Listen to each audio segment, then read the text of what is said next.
Hi అండి, welcome to my channel బుజ్జి కోపల్లి. అందరికీ praise లాడండి. నేను ఈరోజు మా ఒకటి చదివి వినిపిస్తామని నేను వచ్చానండి. ఏంటంటే మన దేవుడు పరిశుద్ధుడు.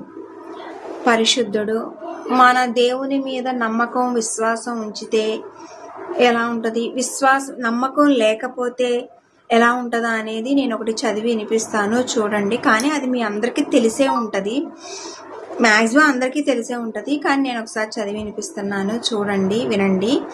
ఒకవేళ ఈ వీడియో నచ్చితే మాత్రం లైక్ చేయండి, షేర్ చేయండి, సబ్స్క్రైబ్ చేసుకోండి. థ్యాంక్ యూ అండి. దీంట్లో చిన్న చిన్న పొరపాట్లు ఉంటే మాత్రం క్షమించండి. థ్యాంక్ యూ అండి. నేను పరిశుద్ధుడనై ఉన్నాను గనుక మీరు పరిశుద్ధులై ఉండుడని వ్రాయబడి ఉన్నది. కాగా మీరు విధేయులకు పిల్లలై మీ పూర్వపు అజ్ఞాన దశలో మీకుండిన ఆశలను అనుసరించి ప్రవర్తించక, మిమ్మను పిలిచినవాడు పరిశుద్ధుడనై ఉన్న ప్రకారము మీరును సమస్త ప్రవర్తయందు పరిశుద్ధులై ఉండుడి. 1 పేతురు 1వ అధ్యాయం 14, 15, 16 వచనములు. దేవుడైన యెహోవా చేసిన సమస్త భూజంతువులలో సర్పము యుక్తిగలదై ఉండెను. అది స్త్రీతో, ఇది నిజమా? ఆ తోట చెట్లల్లో దేని ఫలమునైనను మీరు తినకూడదని దేవుడు చెప్పానా అని అడిగాను. అందుకు స్త్రీ, ఈ తోట చెట్ల ఫలములను మేము తినవచ్చును. అయితే తోట మధ్యనున్న చెట్టు ఫలమును గూర్చి దేవుడు మీరు చావకుండానట్లు వాటిని తినకూడదనియు వాటిని ముట్టకూడదనియు చెప్పెనని సర్పంతో అనెను.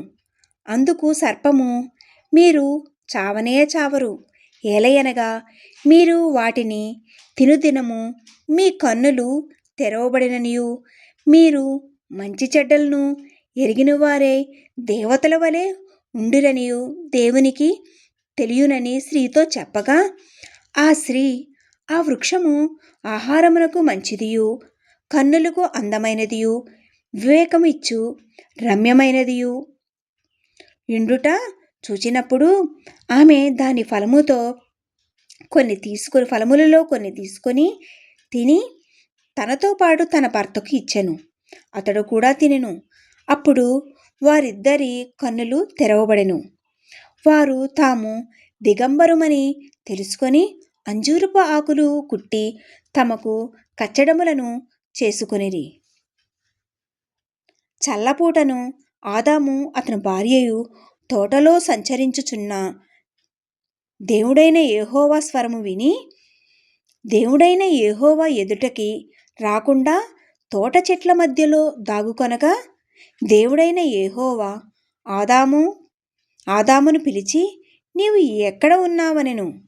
అందుకతడు, నేను తోటలో నీ స్వరం విననప్పుడు దిగంబరిగా నుంటిని గనుక భయపడి దాగుకొంటినెను. అందుకాయన, నీవు దిగంబరమని నీకు తెలిపినవాడెవడు? నీవు తినకూడదని నేను నీకు ఆజ్ఞాపించిన ఫలమును తింటివా అని అడిగాను. విశ్వాసము లేకుండా దేవునికి ఇష్టుడై ఉండుట అసాధ్యము. దేవుని యొద్దకు వచ్చివాడు ఆయన ఉన్నాడనియు తన్ను వెదుకువారిని ఫలము దాయిచేయువాడనియు నమ్ముకోవలెను. అర్థమైందండి? మనము దేవుని విషయంలో విశ్వాసంగా ఉండాలి, పరిశుద్ధులై ఉండాలండి. అర్థమైంది కదండి? చాలా థ్యాంక్స్ అండి. అందరికీ ప్రైజ్ లాడండి. నచ్చితే లైక్ చేయండి. Thank you.